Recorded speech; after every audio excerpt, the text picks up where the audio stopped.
இதே தான் அங்கேயும் இருந்தாலும் சொல்லிருங்க, அவ்வளோதான்.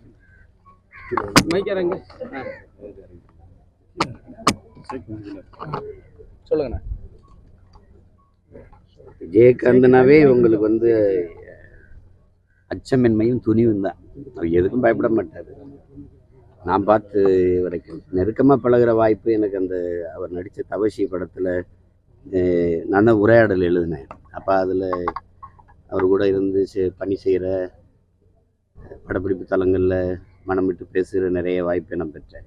அதுக்கு முன்னாடி எங்கள் அப்பா மணிவண்ணன் அவங்கெல்லாம் நண்பர்களாக இருந்தபோது, நாங்கள் திரைத்துறையில் இருக்கும்போது நட்பு இருந்தாலும் கூட நெருக்கமான பழக்கம் தான் எங்களுக்கு ஏற்பட்டது. நம்ம பார்க்கும்போது தூரமாக பார்க்கும்போது அவரை மாதிரி நடிக்கிறதுக்கு ஆட்கள் வரலாம், அவர் மாதிரி சண்டை போடக்கூட ஆட்கள் வரலாம்.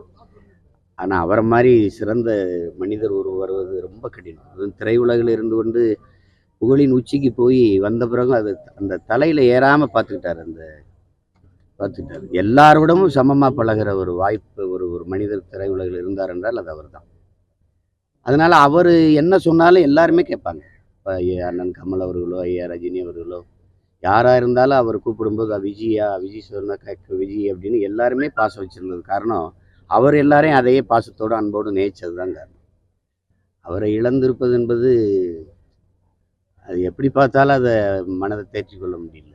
அது ரொம்ப இதாக இருக்குது. அவர் மட்டும் இவ்வளோ நாள் ஒரு உடல்நலத்தோடு இருந்திருப்பாருன்னா தமிழ்நாட்டினுடைய அரசியல் போக்கே மாறி இருந்தது.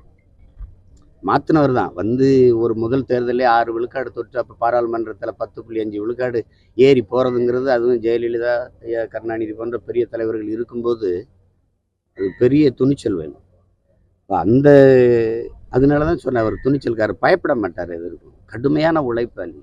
வெயில், மழை, பனி, பசி, பட்டினி, உறக்கம் என்பது 3 நாள் 4 நாள்லாம் தூங்காமலாம் நடிப்பார். அந்த இதெல்லாம் தமிழ் திரையுலகில் எந்த நடிகருக்கு இருக்காது. அப்படிப்பட்ட ஒரு இளைஞன் அவர். அதையெல்லாம் தாண்டி ஆகச்சிறந்த மனிதர். நல்ல மனிதர்னு ஒரு வார்த்தையில் அடக்கி விட முடியாது. ஆகச்சிறந்த மனிதர், பெரிய பண்பாளர், எளிமையாக இருப்பார். படப்பிடிப்பில் போய் அவங்க கொடுக்குற பேண்ட் சட்டை போடுவார் வழியே, மற்றபடி கதர் சட்டை கதர் வேஷ்டி தான். நீங்கள் பார்த்துருக்கீங்க. ரொம்ப எளிமையாக இருப்பார். அது சாதாரணமாக சும்மா எல்லாரோட உட்காந்து சாப்பிட்றது பேசுறது, அப்படி இயல்பான மனிதர். திரையில் பார்க்குற அந்த கம்பீரமான மனிதர் இல்லை. ஆள் தான் அப்படி கம்பீரமாக இருப்பார் வழியே, உள்ளுக்குள்ளே ரொம்ப குழந்தையான ஒரு மனம் கொண்டவர் அவர். அது இப்படி பார்த்தாலும் அது எப்படி இப்போ இயற்கை ஒரு பேரழிவை நமக்கு தந்ததோ, அவருடைய இழப்பும் ஒரு பேரிடரும் இழப்பும் தான். நான் 29 தேதி வரைக்கும் மக்கள் அவங்களுக்கு நிவாரணம் கொடுத்து உதவணுங்கிறது தான் வந்தேன்.